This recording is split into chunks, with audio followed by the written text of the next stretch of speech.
Bem-vindos ao Portal EUS.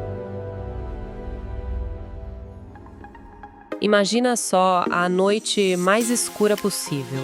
Tipo aquele céu completamente limpo e forrado de estrelas. Aham, aquele céu de interior, sem luz da cidade. Exata. Aí, pensa na gente estendendo o braço em direção a esse céu, segurando um pequeno alfinete. Certo. E a gente foca apenas no espaço minúsculo que a cabeça desse alfinete cobre. Olha, é muito perturbador pensar que, segundo a astronomia, só dentro desse pontinho de espaço visual caberiam milhares de galáxias. Nossa, milhares. É muita coisa. Milhões de sóis, sabe? Incontáveis mundos, tudo ali escondido atrás de uma cabeça de alfinete. E quando a gente olha para o resto do céu, a mente mal consegue processar nossa própria insignificância. Essa imagem dá uma vertigem, né? Diante dessa escala tão, monumental, o material que a gente vai analisar no nosso mergulho de hoje levanta uma daquelas questões gigantes da ciência e da filosofia. Que é o mistério da consciência. Exatamente.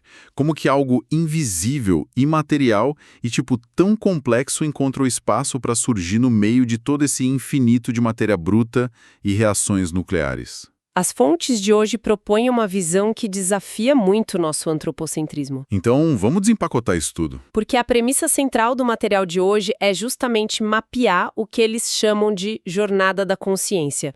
E o argumento deles, olha, vira o jogo completamente. Vira de ponta cabeça. Total. A literatura que a gente analisou sugere que a consciência não é, de forma alguma, um privilégio humano.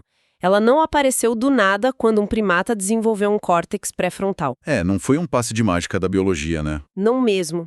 Muito antes de existir um cérebro para processar pensamentos lógicos, essas fontes argumentam que a consciência já estava viajando, habitando outras formas e outros reinos.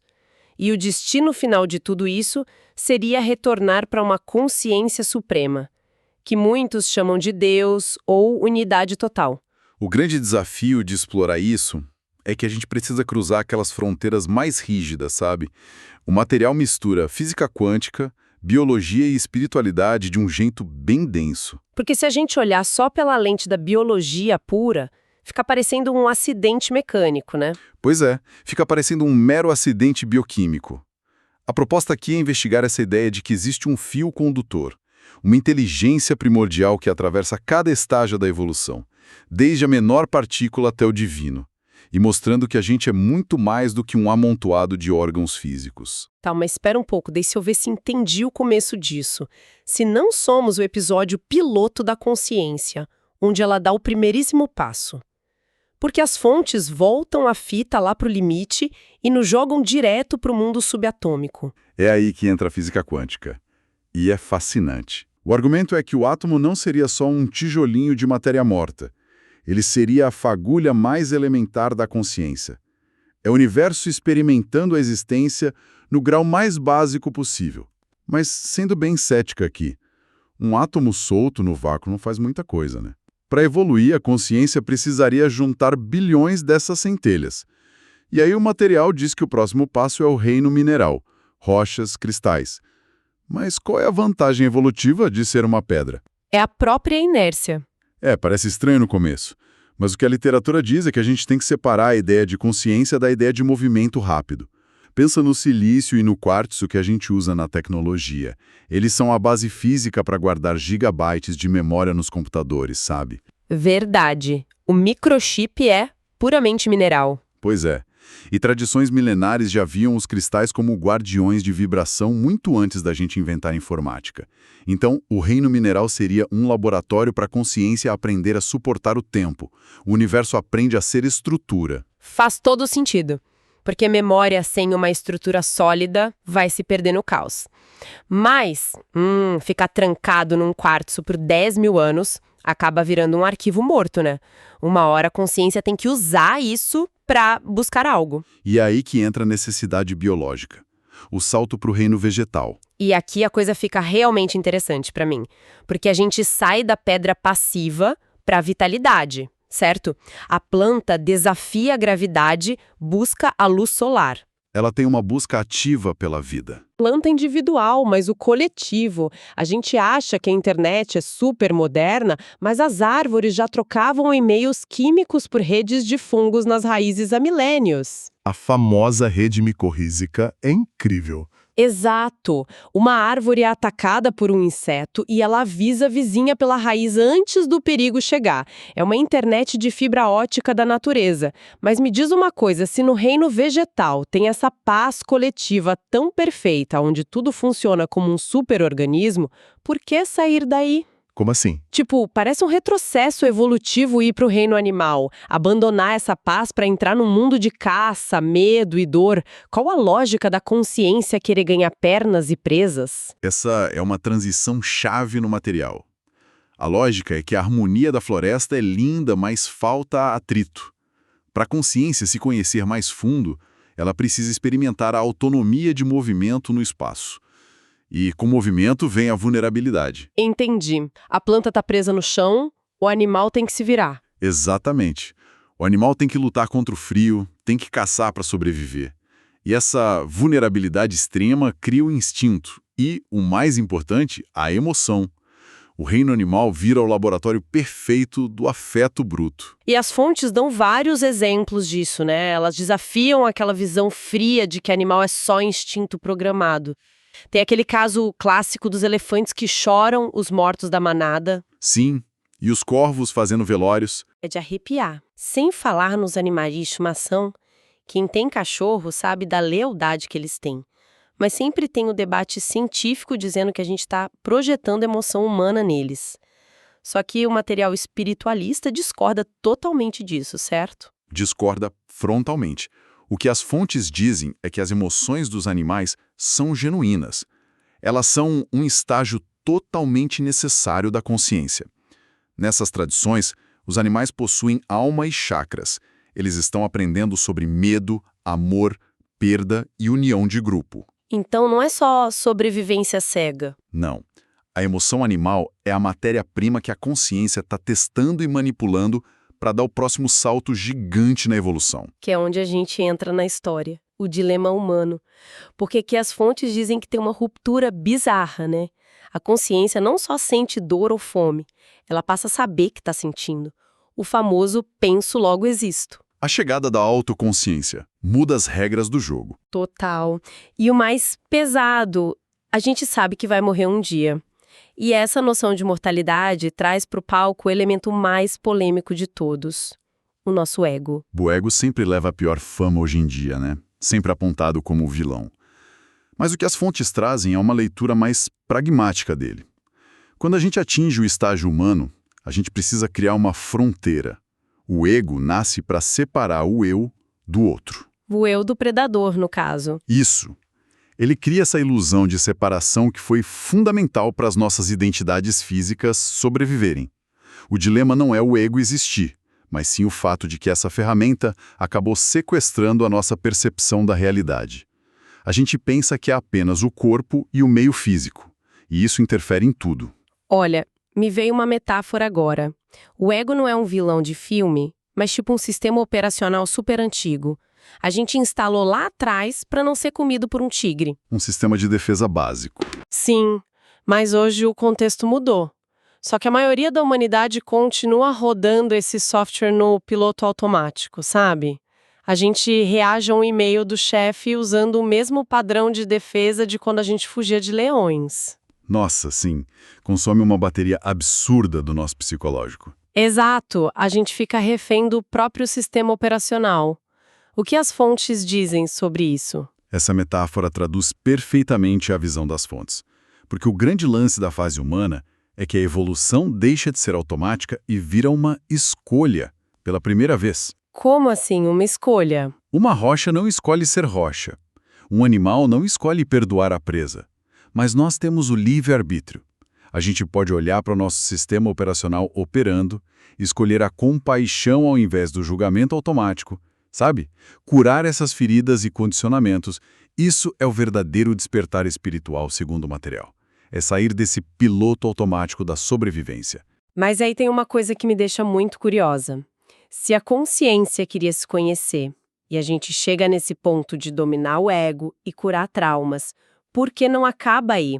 O que acontece quando a gente fica, sofisticado demais para caber no corpo físico? É aí que a literatura entra nos planos sutis, porque o corpo físico vira uma limitação e a morte física para eles é só uma mudança de frequência, não um fim. A consciência passa para o plano astral primeiramente. Certo. E como é a física desse plano astral? Porque as fontes detalham isso de um jeito supervisual. Lá a realidade é plástica, sabe? Diferente daqui, onde você pode sentir raiva e continuar sorrindo civilizadamente numa reunião. No astral, a sua emoção molda o ambiente na mesma hora. Caramba! Quer dizer que a nossa bagagem emocional literalmente dita o nosso CEP astral? Literalmente o seu CEP. Quem chega lá cheio de ódio, apego ou trauma pesado, acaba sendo puxado por ressonância para zonas bem densas. Zonas que espelham essa confusão mental. E quem tem mais lucidez vai para as zonas harmônicas. É uma ideia bem prática de causa e efeito, sem precisar de um juiz externo apontando o dedo. Exatamente. A vibração define o destino. Mas as fontes apontam que o plano astral ainda tem a ilusão do ego. Ainda tem apego à própria forma, às emoções. Para avançar, a consciência tem que quebrar essa barreira. E ela vai para o que as fontes chamam de plano mental? Isso. E o plano mental não é aquela tagarelice que a gente usa para fazer lista de mercado. É um campo de ideias puras. A percepção do tempo muda completamente. Não tem mais passado, presente e futuro em linha reta.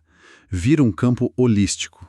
Pera, comunicação sem palavras. Sem palavras e sem emoções no sentido astral. A comunicação é feita por símbolos, geometrias de informação. Tentar visualizar tempo não linear é quase impossível. Seria como baixar a Wikipédia inteira num milissegundo, em vez de ler página por página. Uma boa comparação. E mesmo assim, o plano mental ainda não é o topo. As tradições descrevem estados onde a ideia de individualidade começa a evaporar. Você está falando da consciência búdica ou átmica que eles citam no texto? Sim, esses estados elevados marcam o fim da separação. Na consciência búdica, você não busca mais a verdade. Você passa a ser a experiência da verdade. Fim do ciclo de reencarnação, né? Fim do laboratório que começou lá naquele átomo. Na consciência átmica, a vontade individual se alinha tanto com o todo que a resistência zera. A centelha reconhece que é parte da fogueira de novo. Aí a gente esbarra numa questão filosófica gigantesca. E eu acho que todo mundo que estuda isso acaba se perguntando. Qual? Se a fonte primária, Deus ou consciência suprema, já era perfeita antes de tudo, para que quebrar a si mesma em bilhões de átomos ignorantes? Criar planetas inteiros cheios de dor, luta e sofrimento, só para passar bilhões de anos tentando voltar ao normal. É o grande mistério, né? O turismo cósmico brutal que a gente vive. Tem alguma explicação palatável para isso no material? As fontes tentam responder com a diferença entre saber e experimentar. Pensa assim, uma consciência pura no vazio sabe tudo na teoria, mas sem o contraste não existe vivência. Um espelho no escuro não reflete nada. Perfeito. O universo material e esse sofrimento todo seriam o contraste necessário. O espelho quebrado para a fonte poder experimentar todas as facetas possíveis de si mesma através da gente. É uma tentativa muito bonita de dar sentido para a dor, sabe? Mas o próprio texto avisa que tentar entender o destino final com o nosso cérebro atual é meio inútil.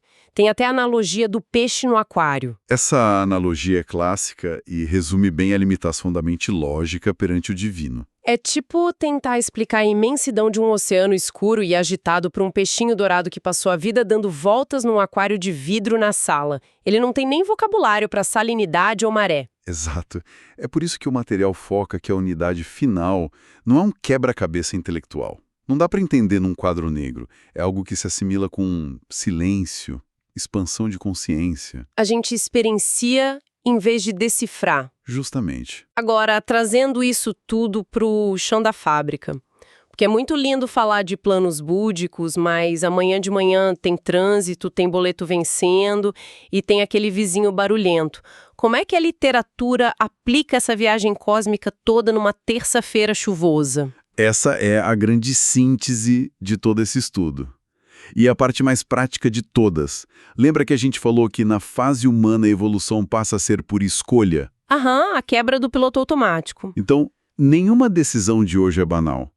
O jeito que você responde a uma provocação, o nível de presença que você dedica a quem está na sala com você, preferir o amor ao orgulho ferido, tudo isso são manobras evolutivas da consciência suprema acontecendo através de você. Caramba, quer dizer que, sei lá, lavar a louça prestando atenção real na água, ou segurar a língua antes de dar aquela resposta ácida por pura defesa do ego, não é só ser educado. É tipo o universo em miniatura tentando se curar da ilusão de separação. Perfeito. A espiritualidade dessas fontes não manda a gente morar isolada numa caverna. Ela coloca a responsabilidade da evolução cósmica nos nossos relacionamentos diários. A fricção do dia a dia é o verdadeiro templo. E isso meio que altera a nossa vida de um jeito profundo. Perceber o ambiente, saber o que pensamos e fazemos, tem um peso real na realidade. Redefine o ordinário, né? Totalmente. Mas, diante de tanta informação, a gente não pode terminar sem deixar aquela pulga atrás da orelha de quem acompanha a gente. Consciência individual é só uma centelha voltando para a fogueira gigante de Deus. O que sobra de nós? Do eu, da nossa bagagem. Exato. Quando o peixe finalmente entende o que é o oceano e mergulha naquela imensidão, ele deixa de ser o peixinho isolado, mas será que ele simplesmente evapora lá dentro, perdendo tudo o que ele era? Ou será que ele se torna o próprio oceano, mas carregando com ele cada pequena lembrança do seu antigo aquário de vidro? Fica aí a reflexão para a gente pensar. Gostou do conteúdo? Inscreva-se e compartilhe.